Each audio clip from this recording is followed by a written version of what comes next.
Hello and welcome to Kit's Photography. I'm Kit, the photographer of Bremac Photography here in sunny South Australia. Welcome to my channel.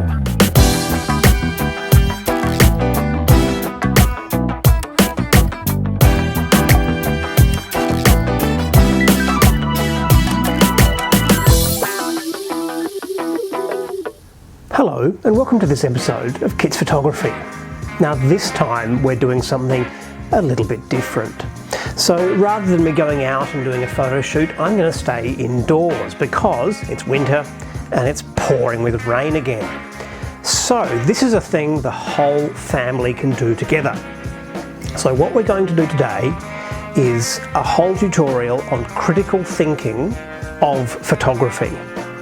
So what I'll do, we can pause for a second and you grab a piece of paper and a pen and we'll start from there.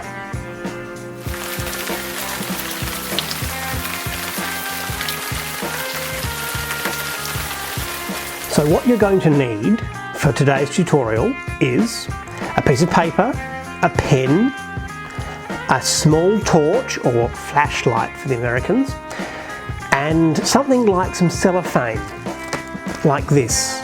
Something that's coloured. Now, if you're more proficient and you have some filters, then this sort of thing is perfect as well. But what we're going to do is try and bend light. We're going to use the light to our advantage, and we're going to take some photographs by thinking about them first. So I'll give you a moment to go and grab a few things from around the house, and we'll start from there.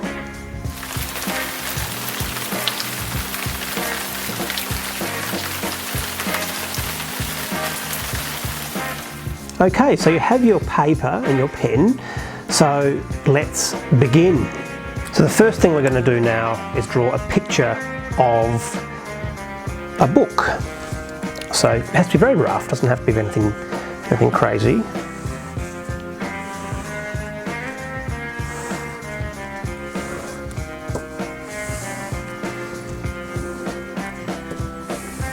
Now, I'll make sure that you understand this is a three-dimensional book. So what we're going to do is put a coloured piece of paper or coloured plastic, or in my case, my photographic red, on here so that you're seeing a circular shape like that. Now what we're going to do is we're going to shine a torch that comes down this way. So your torch is just there and the light's going to be shining this way. And what it's going to do is create a shadow that looks like a love heart. So this is all about understanding that you can control the light to create interesting images. So let's give it a go. So now that you've drawn it all up and you understand what you're going to do, what you need is a book. So I have here, well, I've had this for many years. This is the 2005 video and DVD guide by Halliwell's. It was awesome at the time, I'm sure it still is. Now, I'm going to do something a little bit different here. So I'm going to go through the book and I'm going to find the letter L. Nearly there. This book used to be bright white, by the way, but now it is definitely getting on a bit. So now that I've found the letter L, I'm now going to go through and I'm going to find L-O. There we go. Okay, so what I've actually found is a very special word. So what you'll need to start off with is the book.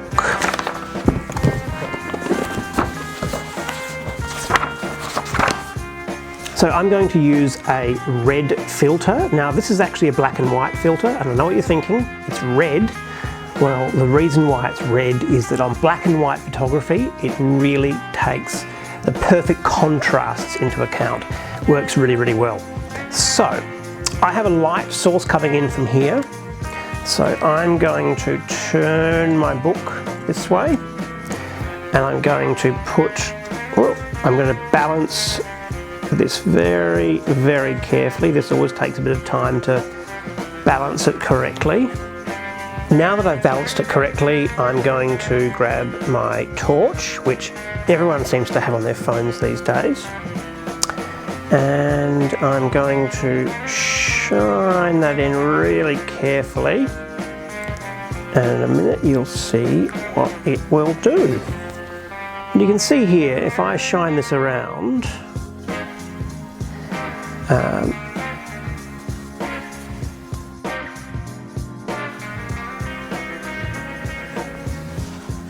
if I shine this around, there we go, oh, my hand's in the way, but basically I'm going to make it bigger, that'll help. So I have an orange one here as well, which makes it a little bit silly, but that's okay. So I'll put that on there and balance it, and then shine our torch. And what you end up with is the shape of a love heart. So now that I've got my shape, I'm now going to get the camera. So this is a bit tricky. You might need somebody's help with this, but I'm going to try it by myself.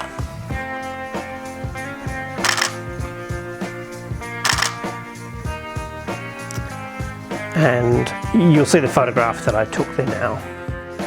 It's all very simple, and anyone can take a photograph like this if they just think about it critically. The thing is, you can use anything to create light. So you can see I've got some shadows of my hands there. I've got my little Roger Moore just here. And what I can do with Roger Moore is I can again shine some light and I can create different things. Now, okay, so again, I'm going to use one of my little filters here, but you can use some cellophane, anything like this. It's very cheap. You can get it from Cheap Shop, and you can create shapes with it. You can reflect light like this, move it around. If I get my torch happening again, you can see I can get all sorts of interesting light things happening there. But what I'm going to do here, again, I'm going to show you with this because it really shows the point really well. I'm going to put red over that. Now look at that. Doesn't that change the mood of Roger Moore just there? So if I go like that, oh, it's really bright. Like that, oh, it's really, he's really straining himself there. So let's see what the photograph looks like with that.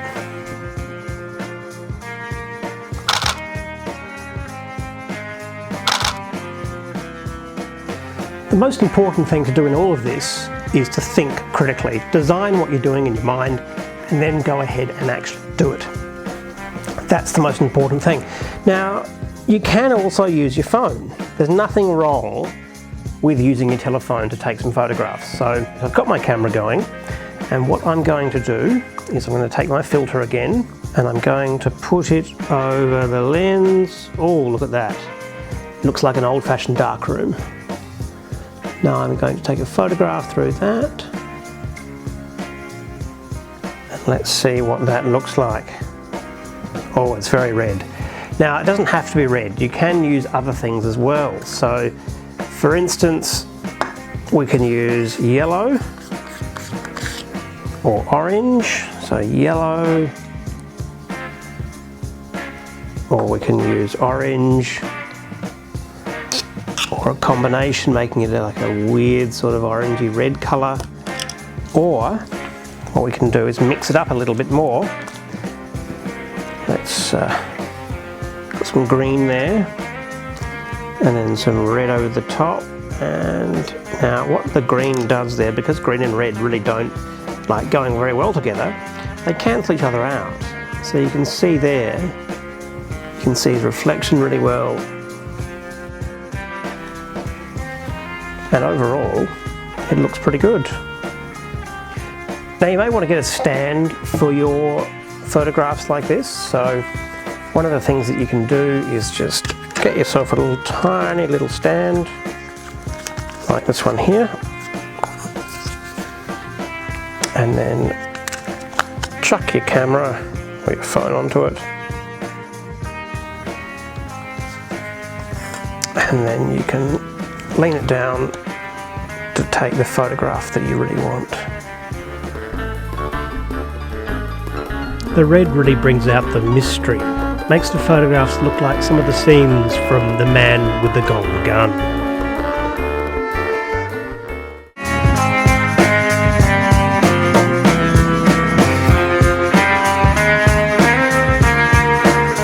The point of all of this is you don't actually need to be using anything too exciting. You can just use some cellophane, you can just use a plastic bottle, you can use a little torch, anything that you need to create a lovely, lovely photograph. Now, my little Roger Moore here is a perfect example, but you can use anything at all. And I mean, Lego is a great example as well. We can take some great photographs using shadows and light with Lego, and even things like this, or even some squiggly pens, or just the pen that you write with. Anything at all is perfectly fine because it's using your imagination.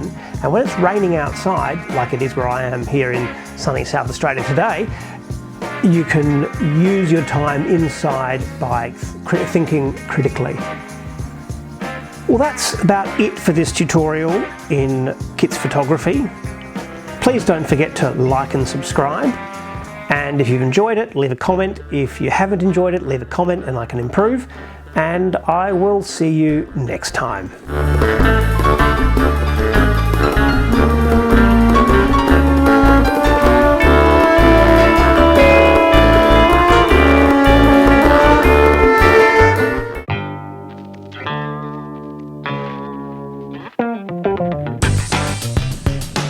Get out of my office!